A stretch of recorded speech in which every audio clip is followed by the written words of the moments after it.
கருக்குழாய் அடைப்பு, அதாவது fallopian tube black இருக்கவங்களுக்கு ஐவிஎஃப் மட்டும் தான் ட்ரீட்மெண்ட்டா அப்படின்னு கேட்டிங்கன்னா அது அவசியம் கிடையாது. ஒரு சிலருக்கு வந்து இந்த கருக்குழாயோட ஆரம்ப பகுதியில் மட்டும் பிளாக் இருக்கலாம், அதாவது ப்ராக்சிமல் டியூபல் பிளாக் அப்படின்னு சொல்றது. ஸோ அந்த மாதிரி இருக்கவங்களுக்கு வந்து நம்ம டியூபல் கேனலைசேஷன் என்ற சிகிச்சை மூலயமா அந்த டியூப் பிளாக்கை வந்து ரிலீஸ் பண்ணலாம்.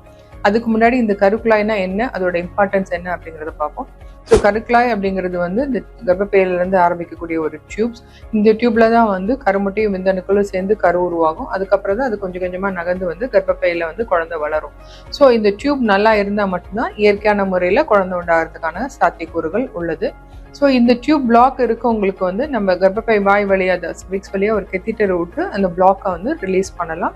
ஸோ இந்த சிகிச்சையில் வந்து 60% வரைக்கும் நம்ம இந்த பிளாக்கை வந்து ரிலீஸ் பண்ணுறதுக்கு வாய்ப்புகள் இருக்குது. ஸோ இது வந்து யார் யாருக்கு இந்த சிகிச்சை பண்ணலாம், எல்லாருக்கும் பண்ண முடியுமா அப்படின்னு கேட்டிங்கன்னா எல்லாருக்கும் இது பண்ண முடியாது.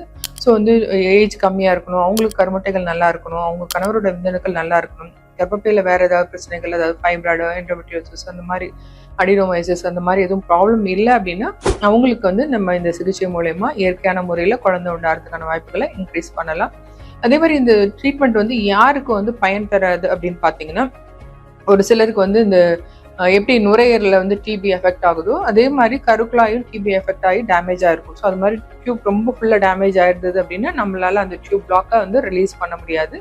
அதே மாதிரி ஒரு சிலருக்கு வந்து ஸ்கேனில் பார்க்கும்போது டியூப்பை வந்து ஃபுல்லாக நீர் கொத்து பெருசாக ஒரு கட்டி மாதிரி இருக்கும். ஸோ அதாவது ஹைட்ரோசால்பின்ஸ்னு சொல்லுவோம். அந்த மாதிரி இருக்கவங்களுக்கும் இந்த சிகிச்சை வந்து ட்ரீட்மெண்ட் பலனளிக்காது. ஒரு சிலருக்கு ரொம்ப க்ரானிக் பிஏடி அப்படின்னு சொல்லுவோம், ரொம்ப நாளாக வந்து இன்ஃபெக்ஷன்ஸ் இருந்து அந்த டியூபெல்லாம் ரொம்ப டேமேஜ் ஆகிருந்தாலும் நம்மளால அவங்களுக்கு வந்து இந்த சிகிச்சை மூலயமா வந்து டியூப் பிளாக்கை வந்து ரிலீஸ் பண்ண முடியாது.